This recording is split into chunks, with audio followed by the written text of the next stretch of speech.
இது மகிமை நேரம். பிதாவாகிய தேவனாலும் கர்த்தராகிய இயேசு கிறிஸ்துவினாலும் உங்கள் எல்லாருக்கும் கிருபையும் இரக்கமும் சமாதானமும் உண்டாவதாக. இந்த நாளிலும் இந்த செய்தியின் தொடர் செய்தியின் 6வது நாளாக இன்று நாம் கனிகளை பற்றி தான் நாம் தியானிக்க போகிறோம். நான் மெய்யான திராட்சை செடி, என் பிதா திராட்சை தோட்டக்காரர். நான் மெய்யான திராட்சை செடி, நீங்கள் கொடிகள். என்னிலே இணைந்திருங்கள். என்னிலே கனி கொடுக்கிற கொடி எதுவோ அதை பிதா சுத்தம் பண்ணுகிறார் என்கிற வார்த்தைகளின் அடிப்படையிலே நாம் தியானித்து கொண்டு இருக்கிறோம். கனி என்றால் அந்த போன நாளிலே நாம் என்ன தியானித்தோம் என்றால், உங்களை எந்த நிலையிலே கர்த்தர் வைத்திருக்கிறாரோ அந்த நிலையிலே நீங்கள் உண்மையாயிருங்கள். அதிலே நீங்கள் கர்த்தருடைய அன்பையும் அவருடைய பரிசுத்தத்தையும் வெளிப்படுத்துங்கள் என்று சொல்லி நாம் தியானித்தோம். இன்னொரு கனியையும் கூட ஆண்டவருடைய வார்த்தை நமக்கு சொல்லுகிறது. அது கலாத்தியர் 5ஆம் அதிகாரம் 22வது வசனத்திலே இருக்கிறது. 22 முதல். ஆவியின் கனியோ, இது உங்கள் எல்லாருக்கும் மனப்பாடமாகவே தெரியும் என்று நான் நினைக்கிறேன். ஆவியின் கனியோ அன்பு, சந்தோஷம், சமாதானம், நீடிய பொறுமை, விசுவாசம், சாந்தம், தயவு, இச்சை அடக்கம். இங்கே ஒரு 9 கனிகளை பற்றி வேத வசனம் நமக்கு சொல்லுகிறது. இன்று நாம் அதில் முதல் கனியாகிய அன்பை பற்றி நாம் தியானிக்கலாம் என்று நினைக்கிறேன். எல்லா கனிகளிலும் மேலான அன்பு, மேலான ஒரு கனி அன்பு தான். அன்பு சகல பாவத்தையும் மூடும், சகலத்தையும் சகிக்கும், விசுவாசிக்கும், தாங்கும் என்றெல்லாம் சொல்லி 1 கொரிந்தியர் 13ஆம் அதிகாரத்திலே நாம் வாசிக்கிறோம்.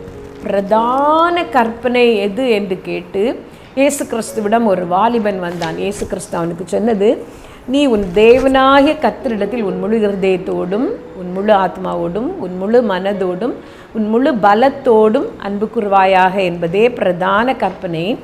இதற்கு ஒப்பாய் இருக்கிற 2வது கற்பனை என்னவென்றால், உன்னிடத்தில் நீ அன்பு கூறுவது போல பிறனிடத்திலும் அன்பு கூர்வாயாக. இன்று இந்த முதலாவது கனியை பற்றி, அன்பு என்னும் கனியை பற்றி தான் நாம் தியானிக்க போகிறோம்.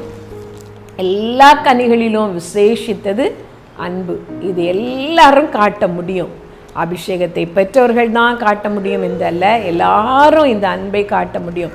இது ஒரு விசேஷித்த கனி. இது நம் எல்லாரிடம் இருக்கிறது. நாம் அதை காட்டுவதில்லை.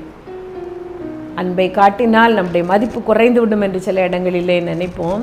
அன்பை காட்டினால் மற்றவர்கள் நம்மை இளக்காரமாக நினைப்பார்கள் என்று சில இடங்களிலே நினைப்போம். அன்பு நாம் காட்ட வேண்டிய இடங்களில் காட்டியே ஆக வேண்டும்.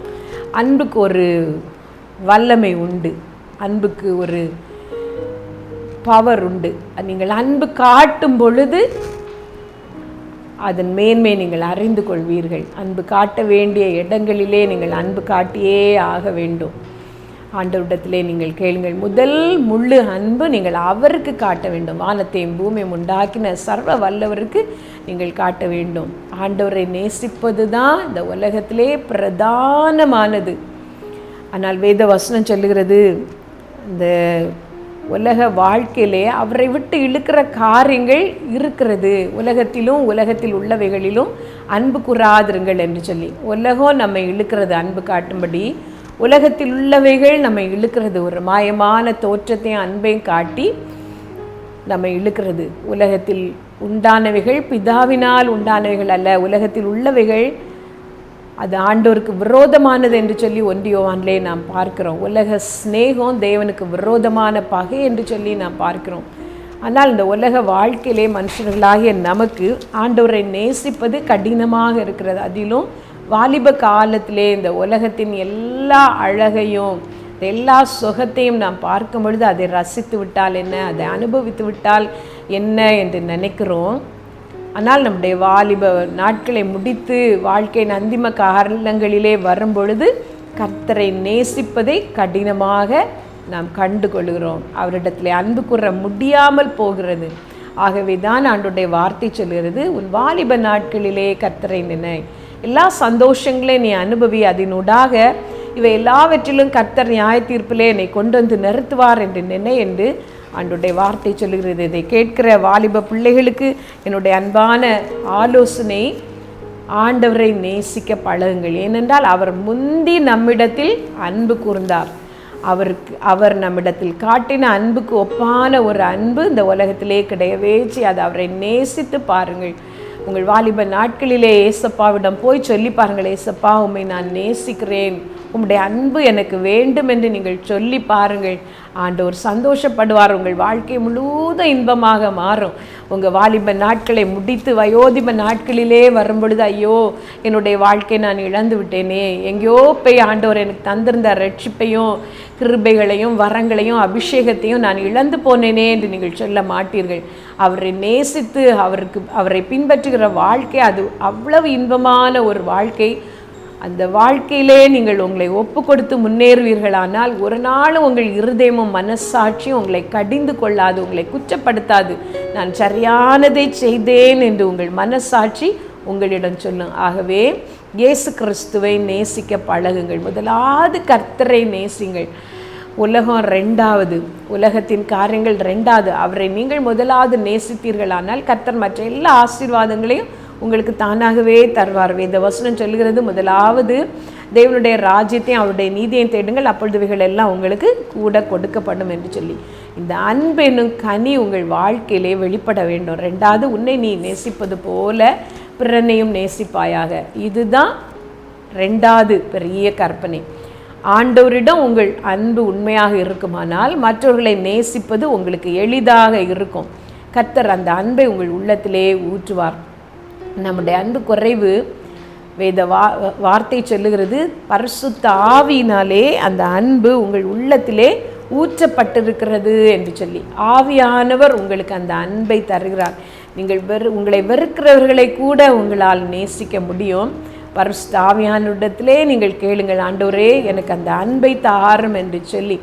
இயேசு கிறிஸ்து நமக்கு சொல்லி போன கற்பனை அதுதான். உங்கள் சத்துருக்களை சிநேகியுங்கள், உங்களை பகைக்கிறவர்களுக்காக ஜெபம் பண்ணுங்கள், உங்களை நிந்திக்கிறவர்களுக்காக உங்களை துன்பப்படுத்துகிறவர்களுக்காகவும் ஜெபம் பண்ணுங்கள் என்று சொல்லி. இந்த அன்பு தான் விலையேறப்பட்டது, அது ஒரு காலம் ஒழியாது என்று வேத வசனம் சொல்லுகிறது.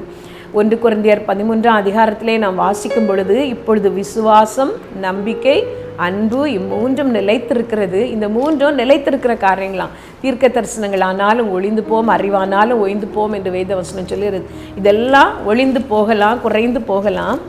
ஆனால் ஒளிந்து போகாத ஒன்று, குறைந்து போகாத ஒன்று வேதத்திலே நமக்கு சொல்லப்பட்டிருக்கிறது. அதுதான் அன்பு. இந்த அன்பு ஒரு காலம் ஒழியாது. ஆண்டவரிடத்தில் கேளுங்கள், ஆண்டவரே அந்த அன்பினால், அந்த பரிசுத்தமான தெய்வீக அன்பினால் என்னை நிரப்பும் என்று கேளுங்கள். கர்த்தர் உங்களுக்கு உதவி செய்வார். நாமாக அன்பு கூறுவது கடினம். நம்மை வெறுக்கிறவர்களை திரும்ப திரும்ப அவர்களுக்காக நாம் ஜெபிப்பது கடினம். நம்முடைய மாம்சமும் மனசும் பழி வாங்க வேண்டும் என்றே விரும்புவோம். ஆனால் கர்த்தரிடம் அதை முழுமையாக ஒப்பு கொடுங்கள். பதில் செய்கிறவர் நான் என்று கர்த்தர் சொல்கிறார். உங்களை துன்பப்படுத்துகிறவர்களை, திரும்ப திரும்ப உங்களை புரிந்து கொள்ளாமல் வேதனைப்படுத்துகிறவர்களை கர்த்தரிடம் ஒப்பு கொடுங்கள். அந்த கடினமான சூழ்நிலைக்குள்ளே உங்களை வைத்திருப்பது கர்த்தர் தான். ரட்சிக்கப்பட்ட தேவனிடத்தில் அன்பு கூறுகிற உங்களுக்கு சகலமும் நன்மைக்கு எதுவாக நடக்கிறதாகவே கர்த்தரை நேசிங்கள். அதே போல மற்றவர்களை நேசிக்க அன்பை கேளுங்கள். இந்த அன்பு மிகுதியான கனி உங்களிலே காணப்பட கர்த்தர் தாமே உங்கள் ஒவ்வொருவருக்கும் உதவி செய்வாராக. ஆமேன்.